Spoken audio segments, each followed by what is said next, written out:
I don't think I do it. Arsenal started like house on fire. Signing number 2 for this new era. It's Judgment Day, people. Yeah! What did your boy tell you? It was never in doubt. Never in doubt.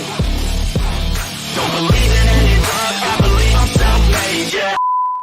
Now then, people, welcome back to the Just Joe Football Show. I hope you are all doing well. Got this little rascal number on today. Big shout out to my man, Danny Burke. You know, I hope you are all doing well. And I'm finally on the mend. My knee, my ankle still causing me a bit of jip, but it's all good in the hood. We're good. I hope you are all doing well. Thanks to everyone that stayed up late and watched the Keep, Sell, Loan video last night. It's had some great reactions, some great numbers. I think it was about nearly 2 hours, so I do apologise for that. But there was a lot of stuff to go through because the transfer window is officially open, isn't it? Loads to get through today. We'll get stuck straight into it. Obviously, we'll talk about the manager hunt.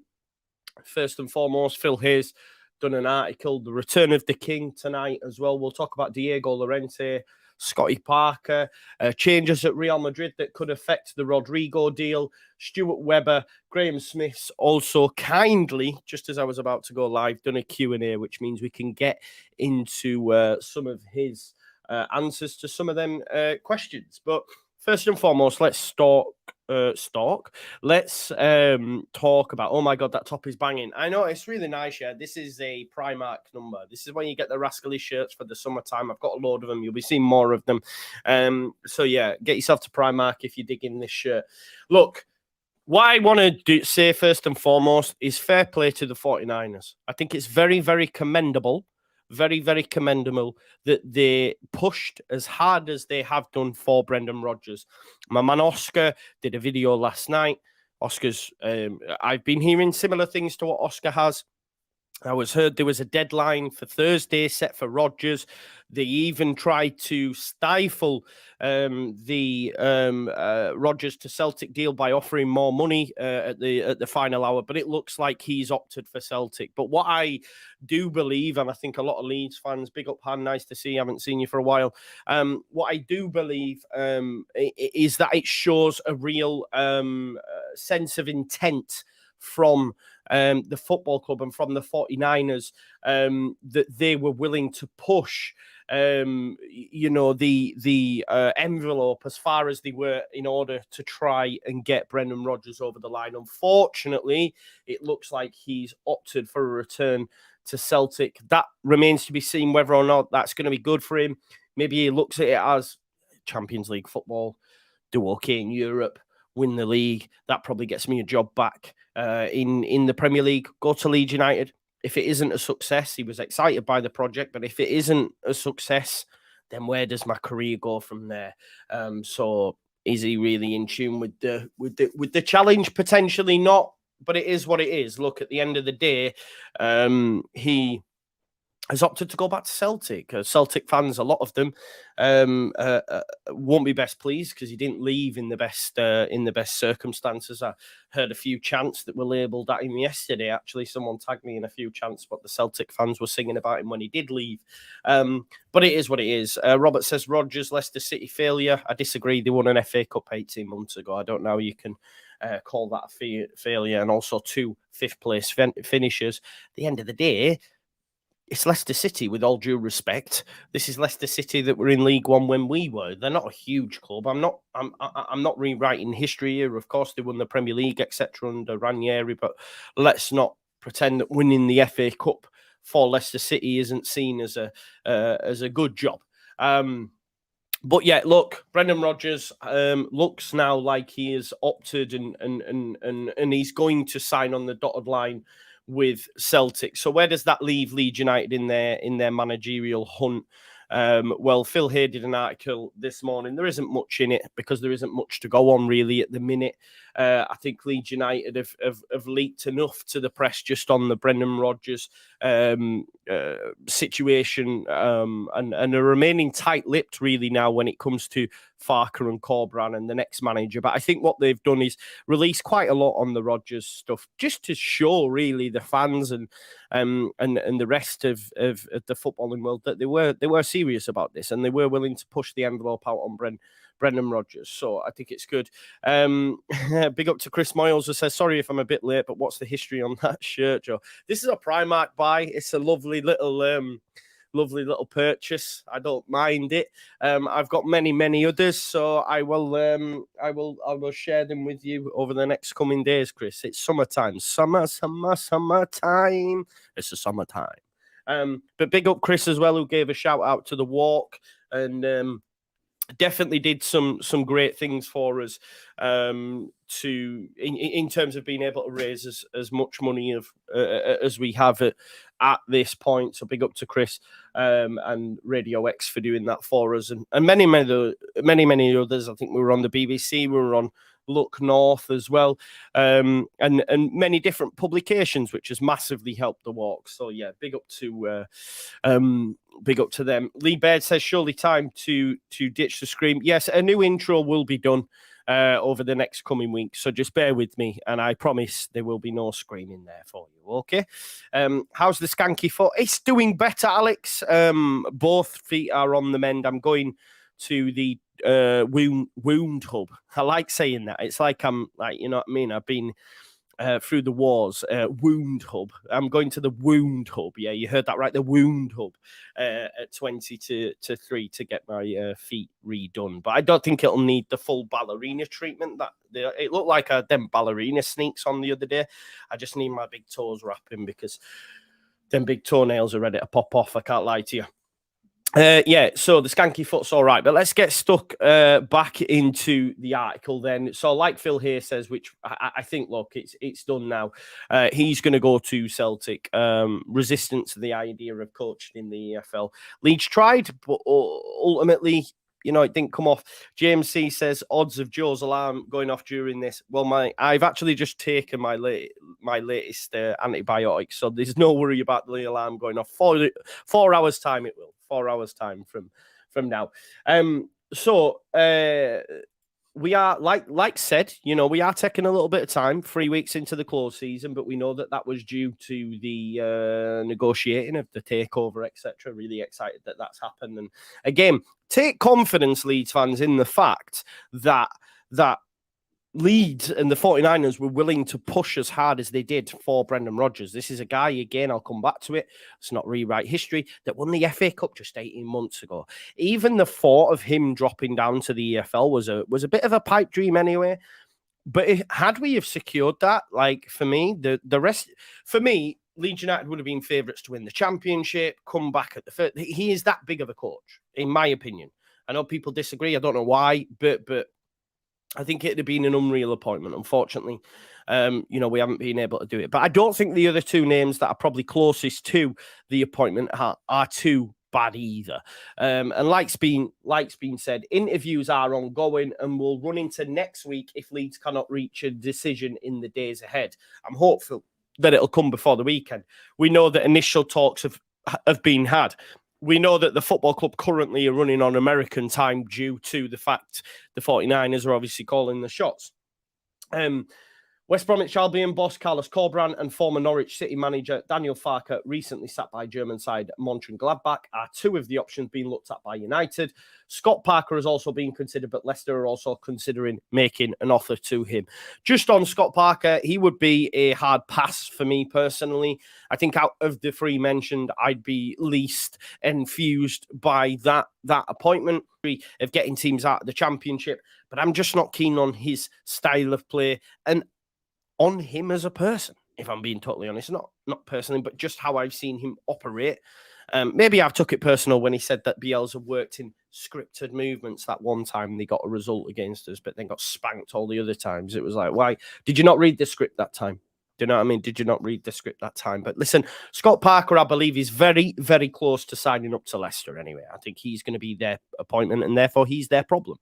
Look, the same could be said about Daniel Farke. Let's be realistic. He also has 2 promotions from the Championship on his CV. Admittedly, he won the league, though, whereas Parker didn't. Obviously, Parker went up against Brentford, didn't he, in that playoff final that season. When Joel Bryan scored that goal, I think 1-0, I think it was, if I remember rightly. You know, my memory is not the best. But Daniel Farke has won the league twice. And what I will say for Daniel Farke as well, he has been operating on a shoestring budget on both times. Same can't be said for Scott Parker's Fulham. If you remember that season, they came up, they threw their kitchen sink at it. They spent a hell of a lot of money bringing in players from all over Europe. Zambo Anguissa, they had the likes of Kenny Tete, etc. Loads of names, as we know. And it didn't work well for him. Was it 2-1, Ethan? There you go. Thanks for reminding me. So Scott Parker, I know a lot of Leeds fans will will not want to hear that name, but and that's okay, because what I would say to you is very close to signing to Leicester, and I expect that to be done in the next coming days. I would like Carlos Corberan just for the romantic side of it, and obviously the Bielsa link, and he has also had success in the Championship, i.e. getting Huddersfield to within a penalty kick away from promotion. And also, coming in at West Brom, who were second bottom when he came in, and just taking them just outside and missing out on the playoffs on the final day. But with Daniel Farke, you have a manager that's come in, operated in the Bundesliga since leaving Norwich. Yes, he has been sacked, but he got him to a 10th place finish, and there was a lot of upheaval at the football club. If you look at Scott Parker, for example, he went to Club Bruges, a team in Belgium that are supposed to walk that league, and was absolutely pants. So he hasn't done really half as good as what Daniel Farke has done since leaving Norwich. But on Daniel Farke's CV as well, he has 2 Championship winning medals, 2. Okay. He also has a similar win percentage to Marcelo Bielsa. And look how lauded he is, and look how much of a success it was for Marcelo Bielsa at Leeds United in the Championship. And also, Daniel Farke plays a decent brand of football that we can all get on board with. Okay. We all remember that Norwich side. It was decent. Yeah. Farke, the lad who dissed women's football, no thanks. Well, the facts are there, Liam. You've got your facts wrong, okay? Because it wasn't Daniel Farke who said anything about women's football. So if you're going to write him off, at least make sure you write him off with some valid information. It was actually Stuart Weber. Stuart Weber said he thought it was boring. That's his opinion. I'm not trying to defend that, because I actually don't think it's that boring. I've been to see the women's ladies team up in Newcastle. I took my daughters. My daughter Maisie's big on football. I'm never going to write that stuff off. But all he said, I believe, don't quote me on it, was he thinks it's boring. He didn't say they shouldn't be playing football, they should be doing the dishes or whatever. You know, he didn't say anything like that, which is totally wrong. But I think he said it's boring. Now, in today's climate, you can't say anything adverse towards that, really, if we're being totally honest. And I understand why if I said it, it's not that big of a deal, but this is a guy that's in a football club that will have a woman's side. So, of course, it's going to be picked up and really, honed in on. I get it, right? But when you actually dial it down and deep it and had a look, he said it was boring. That's his opinion. Should he have said it? Probably not, especially when he's in such a high position in a football club. But that's his opinion. If he thinks it's boring, he thinks it's boring. But again, in his position, he probably shouldn't have said it. Okay, so as we know, that's the be all and end all when it comes to Phil Hayes' article. Really, is him just saying, looks like Brendan Rodgers on his way to Celtic. The other 2 options are Corberan and Farke, and also Parker has been considered, but it looks like Parker is on his way to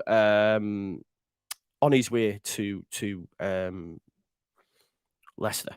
Danny says, get yourself a tennis ball on me. Top show, mate. Thank you very much, Danny. Danny is one of my fellow walkers and continuously said, use the tennis ball. Use the tennis ball. My feet were that bad that I couldn't even use the tennis ball. I probably should have, bro, but it's what it is. So, yeah. A few names in there. Jondal Thomason, yeah, he's one, but it doesn't look like that's moved on any further, does it? But Corberan and Farke, for me, I think it will be one of them two. And if you were to ask me who I would prefer, it would be it would be Daniel Farke. Again, Ed96, as much as I would love Graham Potter, you know this, it's not gonna happen. I don't care what the betting odds say. I don't see it happening.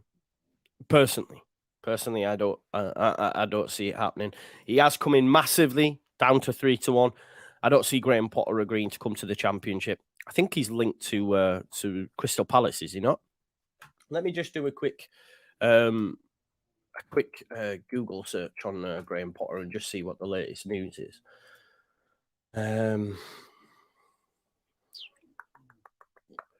4 hours ago is the most recent, and that's just Sporting Life saying Potter's price cut for Leeds United. 2 hours ago, yeah, that's talking about Chelsea. Yeah. And journalist Dean Jones, let's have a look at this. This was obviously with him when he was linked to Leicester. Journalist Dean Jones has revealed that Leicester City managerial candidate Graham Potter has reservations about dropping down to the Championship. I don't see it happening. It's almost a little bit similar to Brendan Rodgers, in my opinion. And I know Chris also agrees with that sentiment. I just see them being... Look, Rodgers is going to Celtic, is what it is. If Potter... Like I keep saying with the Rodgers situation, if Rodgers didn't take a job, as soon as a team sacks a manager in the Premier League, Graham Potter's your go-to man. He's also been linked to Crystal Palace anyway, but any team that sacks their manager early at parts of the season, Graham Potter's your man.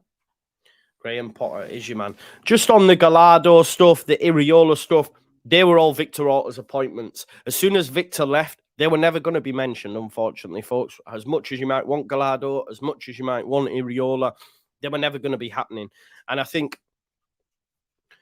it's clear from the 49ers perspective that they're definitely moving towards a British-based coach that has experience of operating in this division. That's what we can all rely on there. So as much as you might want Gallardo, as much as you might want Iriola, they ain't going to happen. Also, folks... I've had a look. Unfortunately, I'm not going to be able to get the game. But just a heads up, Return of the King tonight. Marcelo Bielsa's Uruguay will take on Nicaragua at 12:30. I was thinking of doing a watch-along Bielsa watch, but unfortunately, I'm unable to get the game, and it is at 12:30. I would have done it, but unfortunately, I can't get the game. It's been shown on channels that are not on my IPTV, so we'll have to move on from that. But it'll be interesting if you can get it. Make sure you check it out. Obviously, Marcelo Bielsa's first game as Uruguay national coach. There's been a lot of talk over the last couple of hours about Diego Llorente. So, look, we know that Diego Llorente is not going to be a Leeds United player next season, and it looks like Roma are trying to get him on another loan with a view to another permanent deal at a cut down price. I think it was initially agreed at around about between 15 to 18. But that one looks like, you know, and I understand they're not going to want to pay that. Why would they? Look, he's not going to be at Leeds. They want to renew a loan. So it'll be interesting to see what that looks like. But yeah, they're looking to renew a loan for Llorente and then look to pay another price for him after that. Look, get him off the wage bill. It is. I know people want them sold now, just like they did with Mark Rocker, etc. But you get them off the wage bill, it's a hell of a lot of money that's left in the pot for you to then go and be able to get a player or players, that'll be on less money than them. I'm just going to have a look at Topology, actually, just to have a look at what Leeds United's wage looked like for them individuals in question. Again, not all verified. If they've got the green tick, they do have that verification stamp. But if we have a look here at, so Mark Rocker, for example, again, it's not been 100% verified, but believed to be around about the £50,000 a week mark. So that wage is then coming off the wage bill. And if we have a look for Mr. Llorente, where is he? I can't see him. Maybe they've not reported it because he was over in Roma. Yeah, because Dan James isn't on there either. So let's have a look for City A. And let's look for Roma. And have a look for Mr. Llorente on here. There, look, €31,000, 30K a week. So there you go. So I'd have thought he was on more than that. It's on euros, that as well. I wonder if I can change it. I don't think I can. Yeah, but look, Llorente over there as well. So again, you're looking at there, if them figures are believed to be correct, you're looking at about 80 grand a week. 80 grand a week, sloshing about, that can be then used to maybe enter into that free market. We know Ryan Manning, for example, is available on a free. He's not going to touch anywhere close to their wage figures. So again, that's really, really why nice. And like John F says, it's harder to find wages than fees these days. So there you go. John F says that would equate to around about 4 million a year. There you go. That's Ryan Manning and maybe another potential free. I'm thinking of maybe doing a video a little bit later on, just looking at the free market now that the transfer window's open, what kind of options are out there for Leeds and should they dip in to that market. I've not seen anything on Josh Madger previously at Sunderland, went to Bordeaux. I don't know where you've seen that. Let me know. I'll definitely have a little Google search, but there's nothing I've seen up to this point on Josh Madger. This I want to bring up, though, Josh Slew, who previously was at Newcastle and has been playing his trade in Spain for Espanyol. Apparently, he's going to sign for Real Madrid, 33-year-old, and apparently personal terms have been agreed. What that might do is scupper any move for Rodrigo. Obviously, they're going to be looking for a new man to lead the line, if you like. I know they've had a look at Kai Havertz. It's not that Josh Slew or Rodrigo are going to be their number one choice, but they obviously need to bolster out the squad, having lost Benzema, who's currently being coached by Nuno Espirito Santo and obviously being assisted by Helder Costa when he does make that move over. I think it's Al-Tife, maybe. Yes. Okay, Carl, great shout. That's a great shout and probably right, because I did think the 30K wasn't right, but he's probably bang on the money there that Leeds United will be shouldering some of that burden, because I think he would have been on around about the same as Mark Rocker, 50K, for example. So you're probably even looking at even more money that's sloshing around in terms of wages if we do get them off the wage bill, which we fully expect both Llorente and Mark Rocker to leave. I think that's not even in question. But yeah, just on the Rodrigo stuff, Josh Slew, previously at Newcastle, apparently there is a clause in his contract that allows Josh Slew to leave on loan for a season if the club were relegated. So he may go be that backup striker for whoever Real Madrid opt to lead the line, and that could scupper any move for Rodrigo. So what does that mean for Rodrigo? I do agree with Demar. I'm just putting it out there that I do still think he will move on. Not to Real Madrid as much as he'd have liked, probably, but I believe the release clause is mooted to be around about 3.5 million, which is mad, which is maybe why he opted to move in the first place. He's like, I'll go give a go at the Premier League, and if we do go down, it's only 3.5 million. But yeah, so he looks like he's on his way to Real Madrid. Josh Slew, what does that mean for Rodrigo? We'll have to wait and see. Now, this was reported on the Daily Mail transfer news reel thingy over the last couple of hours, 6:58 to be precise. Stuart Weber is closing in on the vacant sporting director role at relegated Leeds. Just on the Weber thing, I seen an article that Phil Hay did, which was very Norwich focused, which was talking about Stuart Weber in his time. You can see already Phil Hay's starting to he put Leeds in the title, but when you actually read it, it was nothing to do. It was all about Stuart Weber. But obviously, the Athletic will be asking him to do different pieces now because Leeds United are no longer in the Premier League, and therefore there is not so much the clamour for the news. But stick Leeds in there, we're going to read it. You know what I mean? I was reading it thinking, this has nothing to do with us. But obviously, Stuart Weber, you make that drink link, etc. But he did mention that Leeds could potentially look for a short-term option. Now, I've seen a lot of reaction, short-term option, here we go, da-da-da-da-da. But Stuart Weber could be that short-term option because when he initially moved to Norwich, having read the article, I still read it, having read the article, he was on a 12-month rolling contract with Norwich before he signed anything long-term. So Leeds United could opt to do that. And if it gets us out of the Championship, then so be it. I know there's a lot of Leeds fans that are dead against this, but I could see a Weber Farke, link up.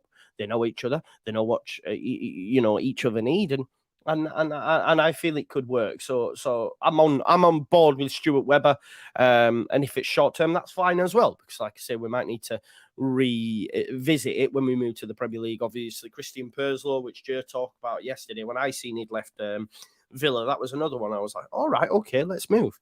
But maybe he needs some time out. I'm not too sure. Yeah, Vendrick as well. Yeah, but I also seen a Norwich fan's take on social media, which I thought was bang on. And he said, listen, Farke and Weber at a bigger club, he made that admission himself from Norwich to Leeds, which we can all agree with. There is the potential there to do something big. But we'll have to wait and see. Sometimes maybe good, sometimes maybe shit. Gattuso settings. Right, this came live just before I jumped on, so I'm really grateful for Graham Smith doing that. He has done a Q&A. Obviously, his DMs will have been lit up with questions about the football club. So let's have a look at some of his questions, and it'll give us some further clarity on what we've just been discussing. So, is Brendan Rodgers someone the club is seriously considering, and could we actually get him? So he said Leeds gave him plenty of consideration because he would have been one they would have liked to pitch the project to, but their feeling has always been that he was destined to a Premier League job, perhaps even in the autumn when one is sure to crop up, which is what we said for a while. The Celtic return has history behind it, and also, if you're realistic, a pathway back to the Premier League. He feels ungettable at this stage. Leeds haven't met with him, and they're moving on with the hunt. I disagree with that.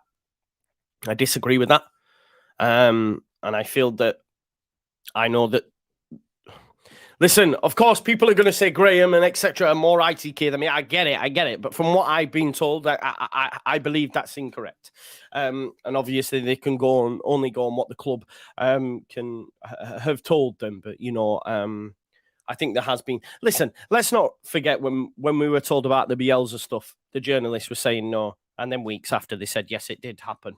So, sometimes you do hear stuff and they've got to toe the line maybe a little bit more than what a YouTuber does, for example. But I do believe conversations were had. I do believe Rodgers was, considering the project. I even was told that there was a deadline set on it. But either way, he's opted for Celtic, and that's fine.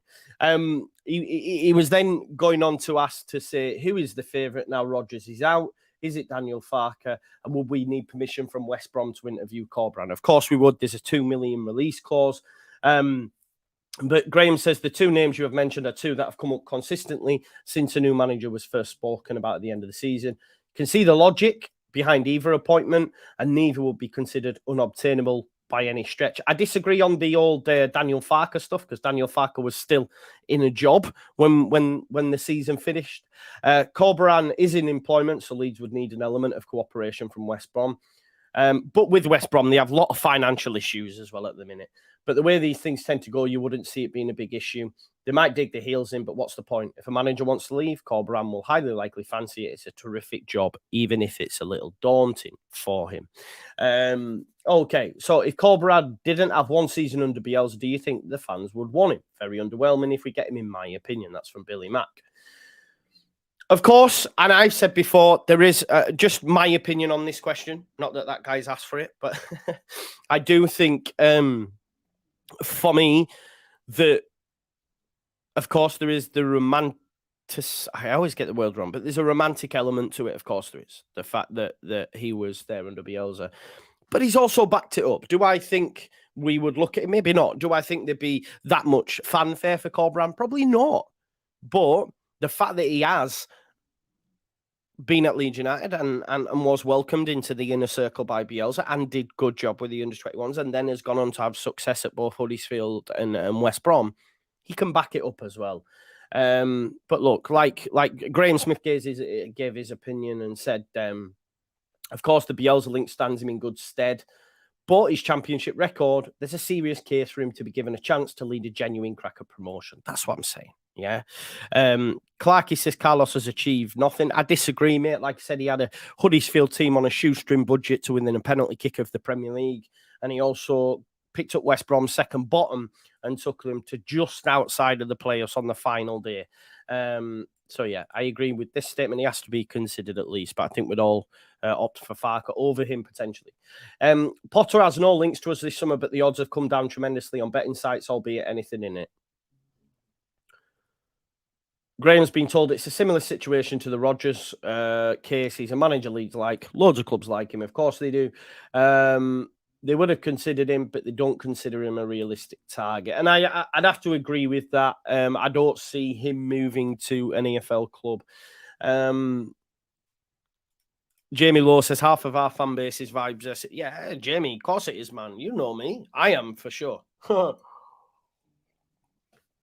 But Jamie, as much as you make that sweeping statement, there's also validity to what he's done at other clubs. Yeah? But I agree with you, mate. There you go. And I've previously backed Nuno. You know that as well, bro. You know that as well. Okay, what's the time for him to get a manager in? Also, do Leeds have players lined in to go ready for in the transfer window? Well, we know the transfer window's open now. Angus Kinnear has been left to talk with potential summer targets. The final decision would need to go through any new manager, and you would think anyone coming in to head up recruitment, they'll have their own ideas. It is just a case like they're not even pushing on the director of football as such. They see the manager as the most important thing, and I think the reason for that is because they're still unsure for me whether or not they're going to go head of football operations, head of head of recruitment, however you look at it, or a single director of football. So I think they're going for the manager and see what happens from there. We'll have to wait and see. Just on the Stuart Weber piece as well by Phil here, I just want to talk on that. I did not know this, but obviously we know he's a Leeds fan, but he's actually been spotted at away games. Hats off to him. He's actually in and goes to see Leeds United away from home. Hats off to him. Like, you know what I mean? It is what it is. So that I did not know he did that. I just assumed he was a Leeds fan and that's it. But yeah, he actually goes to games. So he knows what we need, right? He knows what we need. He's going to tap into that. And why wouldn't you? Do you think the 49ers have the financial clout that could persuade players like Adams and Nonto to stay for one season in the Championship and give them back lost wages as a promotion bonus? I don't know about the promotion bonus thing, but I just want to give my opinion on this question. Not that he's asked for it, but I'm going to give it. I think the manager's very, very important with this. Like, if they get Rodgers, if they had have got Rodgers, then players stay for me because it is genuine looking at it saying, wow, yeah, this is a one shot. Like, we'll go straight back up. Might even say at least give us till January. And I think you can do that. Farke as well, potentially, having just managed in the Bundesliga and having 2 championship winning titles. It all depends on the manager and whether or not he can sell himself to these players. Graham Smith says it's possible, probably more possible in the case of Willie Nonto than in the case of Tyler Adams. One is more established than the other, obviously. He's USA men's national team captain. Both will have offers elsewhere, and that will test Leeds' mettle. That's the thing. I think initially they felt confident that they could get Adams to stay, but there's a lot knocking on the door. You're looking at Villa, you're looking at Newcastle, you're looking at Forest, and probably clubs outside of England as well. He does say, I expect 49ers Enterprise to make a big play to try and keep both men and probably Max Vober too. It's not really in their power to stop them if something too good to be true comes along. Exactly, right? No disrespect to us, but if Newcastle or Villa come a knocking, they're leaving because they've got Champions League football. In Adam's case, yeah? Big up. Barney Rubble, man. Barney Rubble. Yeah, so we'll have to wait and see. But this is a good point as well.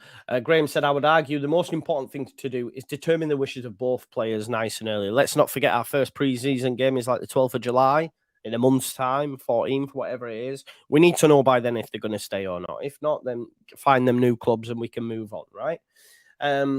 What are we looking at in terms of transfer budget this summer? This is what Leeds United love. Any fan loves of their football club. How much money have we got? You know, even if you play FIFA, even if you play Premier FM Manager, it's all about what funds do I have and who can I sell to get more funds.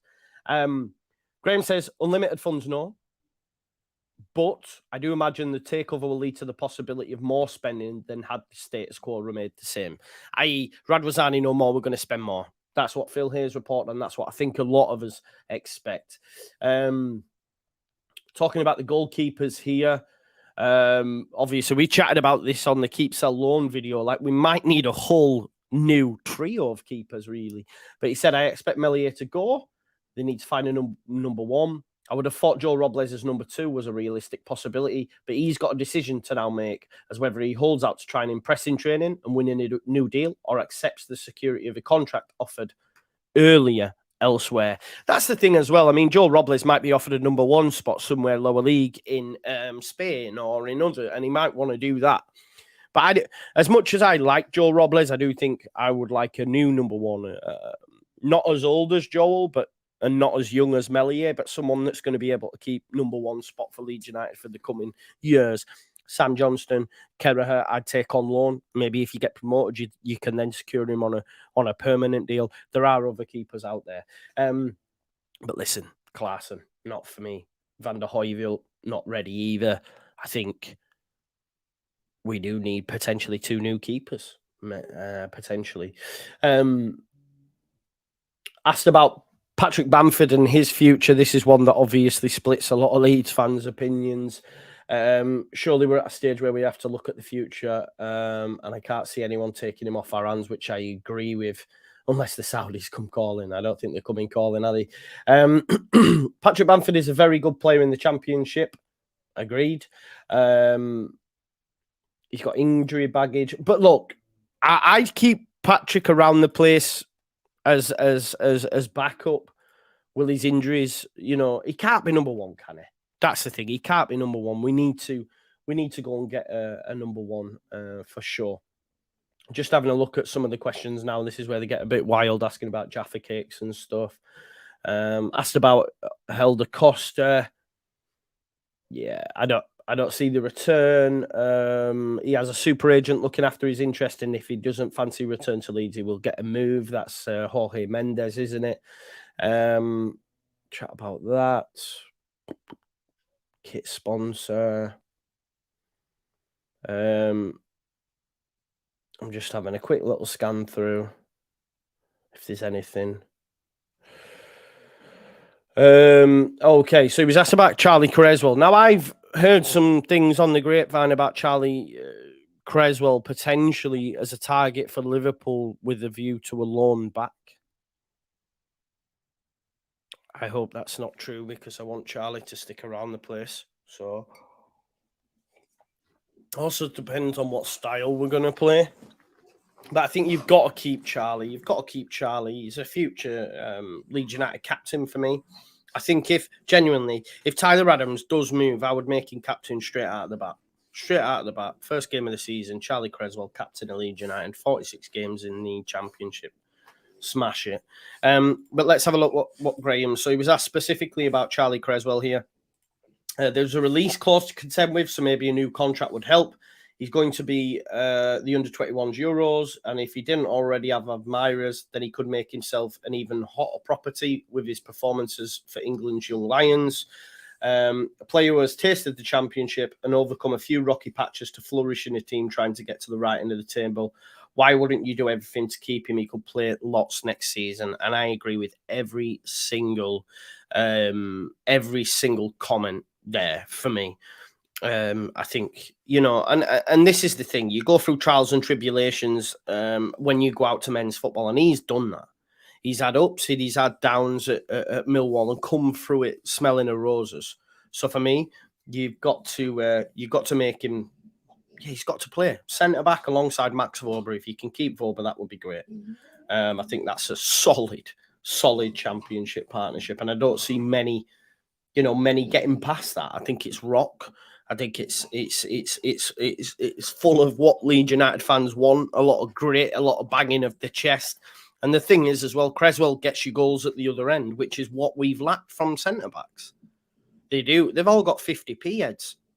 Even from a defensive standpoint, half of the time, it's Bamford at the front post heading them out. Even defensively, they're not that great. And when Cox's in the box or Strout's in the box, they very rarely hit the target. Cresswell knows where the goal is. On his debut for Millwall, I remember winning money because I backed it. Yeah, just going through. There we go. So he's asked about Stuart Weber because obviously there's a chat about Weber in his. He's give them notice, and he said, "I think it's highly unlikely that Weber works at Norwich until 2024. He wants to leave. They want to move forward with their own plans, and a new man who wants to be there. So I imagine a deal will be struck when a club he wants to join comes calling. Do I think Leeds United is a club will want to join? Of course I do. He's a Leeds United fan. He goes to away games, etc. There's not a cat in hell's chance that he turns that down. So if Leeds are serious about Weber, go get it done because you can have it signed, sealed, delivered by tonight. I believe it'd be that easy to go get a Leeds fan to come and work for this football club. Let's be realistic here. Let's go. Let's go. This is music to my ears. Is there any indication that the 49ers intend to invest in the back office, commercial comms, etc.? Get rid of some of the clowns that are there currently. Yes, the headcount at Leeds United is one thing that was noted, and 49ers enterprises want to increase it. Hopefully they decrease it first by binning a few off and then increase it. How quickly that will happen, I don't know, but the operation does need to grow. Exactly. We're still operating like a League One club, even though we were in the Premier League. But he says, regardless, I expect change in the form of a beefed-up general staff as 49ers enterprises take a grip of things. That, again, as I say, is music to my ears. Let's get rid of the fat controller. Right.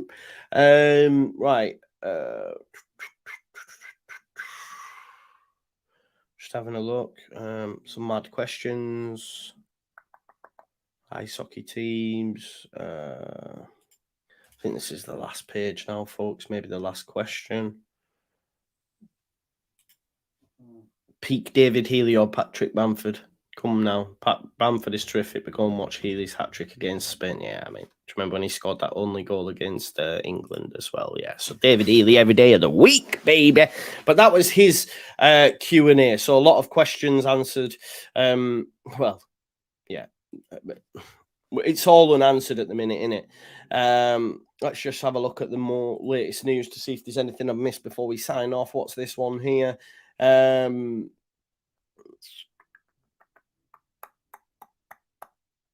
What's this? That's the Mark Rocker stuff. Real bettors just don't have the money at the moment to be able to pay Mark Rocker's salary whilst on loan with them. So that's why that deal's not gone through as of yet. Maybe there's discussions about who's going to pay the bulk of Mark Rocker's contract. If they want him, they can pay it. If not, he's going somewhere else other than real bettors. We don't want to be shouldering that 50k for sure. We know about the Diego Llorente stuff, and that's the JUSTJOE stuff. Let me just have a quick look on the old Twitter sphere on my notifications to make sure I haven't missed anything. While we've been, someone's just said to me they have a link for the Uruguay vs Nicaragua game. You might be seeing me later on then. See me later on. Watch this space for Bielsa. Watch. All Uruguay are we? Let's have a look just to make sure. That's about West Ham. That's about Manchester United. Aston Villa are interested in Nico Williams, the striker from Spain. PC. Man City will reject loan offers for James McAtee, with Pep Guardiola planning to give the midfielder first-team opportunities. That's a shame. Wouldn't have minded having a look there. Chelsea set their sights on Brighton outcast Robert Sanchez. He's a goalkeeper I'd have loved to sign. Let's have a look. Kieran Clark and Matty Longstaff are set to leave Newcastle. They've also triggered an option to retain Matt Ritchie's services for another season. Surprised by that. Would I take Matty Longstaff? Probably not so much Kieran Clark. Could be one to look at, Matty Longstaff. Offers made to Paul Dummett and Laureus Carrius. Dan Burner's activated another year. Kieran Clark and Matty Longstaff will be released. Could Matty Longstaff do a job at Leeds United potentially in the Championship? I would say so, yes, don't you? For sure. I know he's not as good as his brother, but let's have a look. What we're saying about Matty Longstaff, folks. Midfielder. What we're saying would take, yeah. It's been on loan. Let's have a look. I see he's been on loan at Colchester in League 2. Mansfield, maybe not. Maybe we're just thinking about Sean Longstaff and assuming he's of a similar quality. Maybe I'm guilty of just dropping into that, but he's been on loan at League 2 and it hasn't gone good. So, yeah. Okay, we move. There we go. Listen, there's 658 in the building. Please smash a like on the video. Get your comments in. Hit the notification bell. I've just had a message come through. But yeah, listen, smash a like on the video. Subscribe to the channel. Get your comments in. Hit that notification bell. I've got work today, 3 till 9. Probably be live after that as well. Keep an eye on your YouTube feed. Make sure you've got notifications on because we might be up for... yeah, I would take Ryan Manning as well for sure. We might be up for Bielsa watch or Uruguay versus Nicaragua. I will have a good shift. Thank you as always for watching the Just Joe Football Show. The content's just going to ramp up now. I had my week doing the walk. That was like my mini holiday. So yeah, it's all go from here, innit? Let's all get ready for a championship season and let's get a new manager in the door. I'm expecting, hopefully, by the end of this week, but maybe we might dip into next week. What time's Uruguay game? It's 12:30, mate, midnight. So it's tomorrow in effect. 30 minutes into tomorrow, but I'd like to see how Bielsa gets on with Uruguay. But yeah, thanks always for watching. Smash a like on the video. Enjoy the rest of your afternoon, and I'll probably see you this evening.